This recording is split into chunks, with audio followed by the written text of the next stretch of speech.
Esse ser reptiliano é semelhante aos nagas, posto do Dr. Michael Salla, retratados na literatura e nas obras de arte indianas védicas. Interessante que esse reptiliano incorpore o poder de cura de Buda. Demonstra a ligação entre os antigos reptilianos e os ensinamentos da sabedoria. Esses seres sábios e positivos, nativos da Terra, são muito diferentes dos reptilianos Draco, que são invasores fora do mundo, posto do Dr. Michael Salla. Então, no Japão, meus amigos, os reptilianos são tratados, são reverenciados, são retratados, melhor dizendo, como seres espirituais, que observam os ensinamentos de Buda. Impressionante. De fato, incrível. São seres totalmente distintos dos draconianos. Meus amigos, seres reptilianos existem aos montes, existem inúmeras espécies no universo com essas características.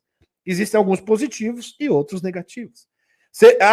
Tipo humano. Você acha que todo tipo humano é bonzinho? Existem inúmeros seres com características humanas no universo totalmente negativos. É só ver o povo de Aldebaran, por exemplo. Totalmente negativos. Eles têm características humanas. Tá aqui, meus amigos. Japão antigo. Essa é a foto do templo Ryuji em Nara, Japão.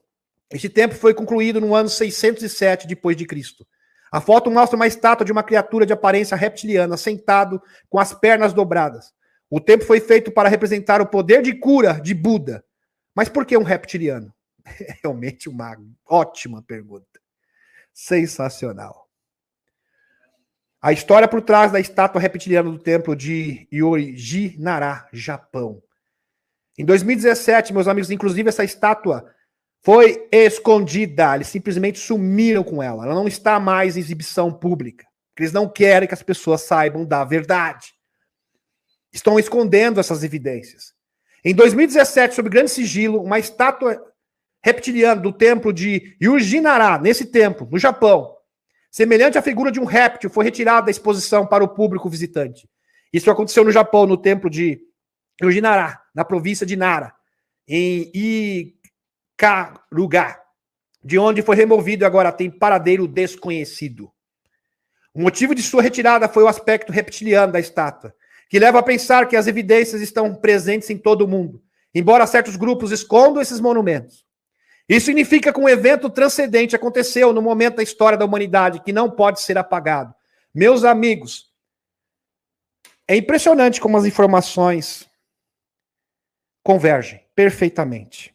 E quando é verdade, tudo fica harmonioso. Quando uma informação é verdadeira, tudo bate.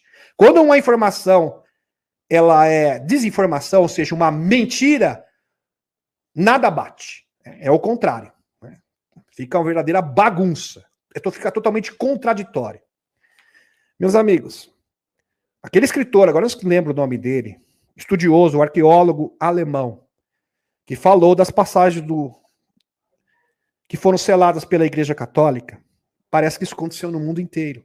E ele fala que antes do século XVI, esses seres interagiam com o povo da superfície. E não era diferente no Japão. E está aqui a evidência. A evidência está aqui. Não só as antigas civilizações do Médio Oriente protegem os seus achados arqueológicos e possibilitam que algo não humano estivesse presente em uma das várias épocas da história. Estátua reptiliana do templo de Ryuji Nara. Também algumas figuras representativas de divindades que muitas culturas mesoaméricas, como o exemplo de Quetzalcoatl ou serpente emplumada do povo maia. E não foram apenas essas esculturas, e muito mais, mas também aqueles que floresceram no Extremo Oriente, como o Japão, na era de Edo do Shogun, de 1613 a 1868. Presta atenção, meus amigos. Na era do Edo, no Japão, quando era governado por Shogun, o imperador, havia uma hierarquia que envolvia todos os cidadãos dessa nação. O primeiro era governado por o território de Shogun, estava acompanhado pelos samurais, os guerreiros que protegiam o reino. Todo mundo lembra dos guerreiros samurais, os lendários samurais do Japão. Seguiam-se então os agricultores e agricultores responsáveis pelo cultivo de arroz e das hortaliças. Na seguinte estavam os trabalhadores industriais. E a quarta classe incluía os comerciantes.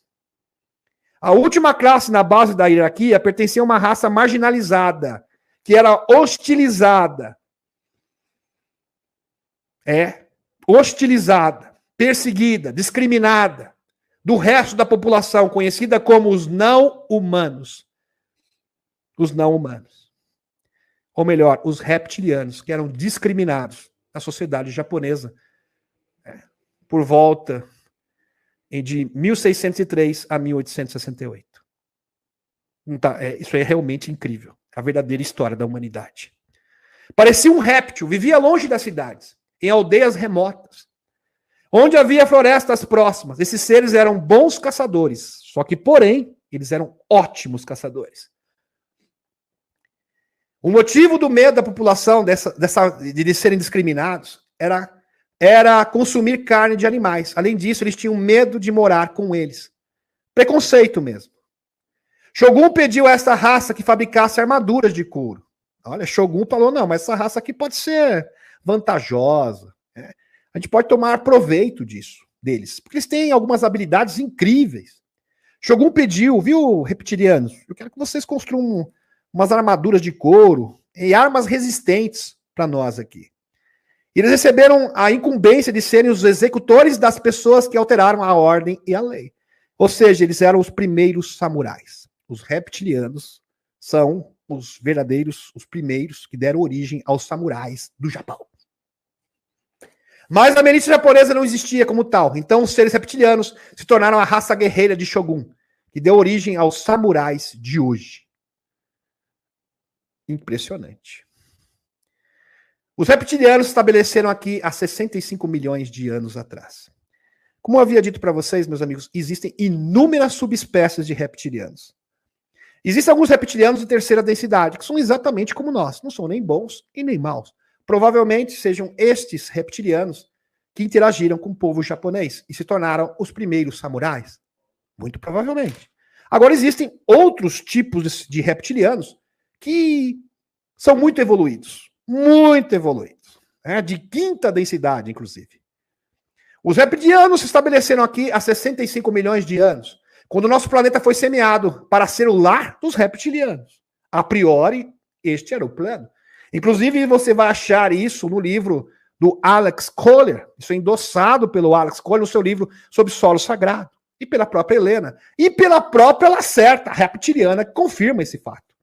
Na entrevista de Lacerta, 1999, a Oliver K., que é um pseudônimo, uma entrevista incrível. Aliás, ela fez profecias do futuro, falando sobre a última batalha entre o bem e o mal. Depois, os semeadores chegaram aqui e resolveram tornar o planeta adequado para a diversidade de outros seres cientes. E assim o planeta foi parcialmente destruído para uma nova terraformação e remodelado. Os reptilianos se refugiaram no interior da Terra desde então. Existem alguns reptilianos benevolentes e outros nem tanto. Existe um paralelo entre os semeadores e esse cataclismo, também descrito, só que com uma descrição um pouco diferente. Teria sido a Confederação Intergaláctica dos Pautal, que teriam limpado a Terra para poder começar com o experimento humano. Página 492. Curiosamente, eles mencionam uma raça reptiliana que conseguiu sobreviver. Alguns dos reptilianos Naga, de alguma forma, sobreviveram e buscaram refúgio em cavernas subterrâneas, em áreas remotas, e ainda assim o cataclismo planetário abriu espaço para o início de um novo mundo com possibilidades ilimitadas. Página 492 do livro Semeadores. Lacerta, porém, diz que sua espécie evoluiu em dezenas de milhões de anos, a partir de um dinossauro de 1,5 metro após esse cataclismo. Observação, isso não descarta a hipótese desses seres terem sido pré-programados anteriormente, obviamente. E foram, sim, pré-programados anteriormente. Inclusive, o cientista de Oxford acredita que nosso sistema solar houve 2 grandes batalhas espaciais entre alienígenas avançados, que é o Dr. Joseph Farrell, que confirma a veracidade das alegações de Lacerta. Incrível. Lacerta é uma mulher reptiliana de 28 anos, que fez 2 entrevistas em 1999 na Escandinávia. Eu continuava cético quando eu encontrei com esse ser em 16 de dezembro do ano passado, 1999, meus amigos. Imaginem vocês, esse ser incrível, esses seres incríveis, estão infiltrados na nossa sociedade. E eles podem simplesmente incutir na nossa mente que eles são uma mulher linda, maravilhosa, mas na verdade é uma cascuda. Ou um homem lindo, charmoso, mas na verdade é um cascudo. E eles podem fazer isso coletivamente, que é o mais impressionante. Então eles podem andar no meio de uma rua, né, cheia de trem, na Praça da Sé. Vou dar um exemplo aqui. No meio da Praça da Sé, todo mundo vai ver um homem maravilhoso e uma mulher maravilhosa. Porque eles podem criar ilusões coletivas. Uma capacidade psíquica incrível. E assim eles se infiltram na nossa sociedade. Eles estão aqui para supervisionar a sociedade junto com os nórdicos. Lembra do programa de assimilação do JP? Lembra do Robert Dean? Robert Dean, sargento Robert Dean, ele trouxe um documento mostrando que na década de 70, década de 60, 70, a NATO estava preocupada. Documento, meus amigos, é um documento oficial, já mostrei no canal. A OTAN estava preocupada porque muitos extraterrestres e seres do interior da Terra estavam se infiltrando em várias comunidades da inteligência dos Estados Unidos e do mundo. Eles estavam muito preocupados e começaram a fazer um plano de contingência desses seres. Por isso que eles conseguem identificar, né, se um ser é extraterrestre ou não, através da frequência. Eles criaram aparelhos. E esses seres foram perseguidos, inclusive os nórdicos que andam com o JP, que tem contato com o JP, no caso, melhor dizendo. Meus amigos, eles também foram perseguidos. O próprio JP falou isso no ano de 2015. Depois eles entraram em contato com os chapéus brancos e agora eles podem operar junto com os humanos. Porque até então eles eram caçados. Caçados, porque eles estavam se infiltrando na sociedade, arriscando as suas vidas e a sua pele, literalmente, por causa de nós. Eu continuava cético quando eu me encontrei com esse ser em 16 de dezembro do ano passado, num pequeno quarto de uma distante de um amigo próximo, em uma cidade do sul da Suécia. Isso aconteceu na Suécia. E apesar desse fato, eu vejo com meus próprios olhos que ela não é humana. Ela me contou e mostrou muitas coisas inaceitáveis durante esse encontro, que eu não posso negar a realidade e a verdade de sua palavra, nem mais um minuto. Isso não é outro daqueles enganosos documentos UFOs que afirmam dizer a verdade, mas de fato contam justamente ficção. Eu estou convencido de que nessa transcrição contém uma única verdade, então você deveria ler isto. Lacerta diz também que estamos numa batalha entre facções extraterrestres positivas e negativas, e que por hora seria uma espécie de batalha fria, guerra fria, mas que em breve essas facções entrariam em vias de fato. E apenas uma seria vitoriosa, iria prevalecer. Esta guerra iria ser sentida na superfície do planeta e começaria 20 anos depois da entrevista, ou seja, a partir de 2019, a coisa, o caldo iria engrossar. E justamente aconteceu isso em 2020. Desde então começou a guerra híbrida no planeta, envolvendo a economia, envolvendo informação, e agora também estamos chegando às vias de fato. A questão bélica, uma guerra híbrida. E estamos vivendo os momentos finais. E a guerra se arrastaria por alguns anos, e no final as forças positivas iriam prevalecer, mas isso dependeria de nossa colaboração, posicionamento, postura e nível de consciência. Depende de vocês, humanos. Palavras de Lacerta, a reptiliana. Lembrando que Victor, o protetor de Jean-Charles Moya, é um reptiliano. Eu também, sou da resistência de Orion, tenho a mesma origem. John Vivanco, um dos maiores visualizadores remotos do mundo, sem sombra de dúvida. 25 anos prestados a agências de inteligência dos Estados Unidos. 25 anos. Trabalhou para o FBI, trabalhou para a CIA. Só isso. Esse é o currículo do John Vivanco. John Vivanco conta que em visão remota é usado pelas agências de inteligência. Existem documentos oficiais, já mostrei para vocês. Tem prova. Projeto Stargate, da década de 70, usava amplamente visão remota. Visão remota, inclusive, é usado pelo FBI, eles nem escondem isso. Muito bem. John Vivanco conta que em visão remota, os nagas reptilianos nativos da Terra seriam seres que podem viver em 2 reinos e se mudar subitamente para outra realidade, que são seres espirituais. Presta atenção, seres espirituais. E que em algum momento vocês entenderam-se com os felinos sobre a evolução humana. Então, os felinos tinham uma visão sobre nossa evolução e os Naga outra. Vivan compara esses seres com o pé grande, que pode simplesmente se teletransportar. Eles têm a capacidade de se teletransportar de uma hora para outra. Os Nagas estão observando o desenvolvimento da Terra. Impressionante. O Dogman também é um ser que vive em vários reinos e dimensões. O Dogman seriam os seres caninos. E são farejadores psíquicos. Isso torna bastante difícil visualizá-los. O John Vivanco, na entrevista com o Dr. Michael Salla, ele fala que, olha, os Dogman, os caninos, é muito difícil entrar em contato com eles porque eles são farejadores psíquicos, então eles sabem que eu estou olhando para eles. E eles só vão se apresentar se quiserem. Se não quiserem, eu não consigo visualizar esses seres. Impressionante. Então, meus amigos, os seres reptilianos que vivem no interior da Terra têm da terceira densidade, quarta densidade, quinta densidade e até mesmo da sétima e oitava densidade. Seres como mestres ascensos. Rony Vernet. Por exemplo, algumas testemunhas indígenas que encontrei, fala aqui do boitatá. O boitatá, que são o quê?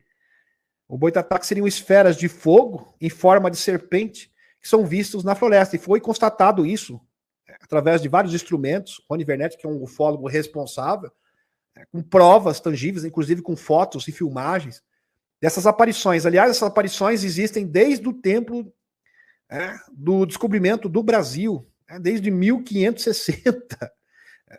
Por exemplo, o primeiro registro que se tem do boitatá é de 31 de maio de 1560. E um relatório escrito pelo padre jesuíta José de Anchieta. Folclore brasileiro. Muito interessante, talvez, essas esferas laranjas naga, que as pessoas veem na Tailândia. E esse fenômeno também acontece na Tailândia. E é associado ao quê? Aos naga, aos reptilianos de densidade superior. Impressionante isso, meus amigos. Essas esferas de fogo consideradas pelos moradores locais como uma homenagem mística da divindade serpente, que reside sob as águas. Os nagas têm confundido cientistas e entusiastas por décadas. A exibição encantadora acontece no final de outubro, no início de novembro, normalmente marcando o fim da quaresma budista, que varia a cada ano de acordo com o ciclo lunar, apelidado de luz fantasma, até meados da década de 1980, a bola de fogo. Naga se tornou um fenômeno amplamente celebrado, mas inexplicável, à medida que a noite, aqui, o fim do dia da quaresma budista acaba. Se aproxima, esses orbes emergem das margens do rio Mekong, Nong Khai, na Tailândia. Olha só que em Laos também, no Vietnã. Sensacional, esse fenômeno é associado aos Naga.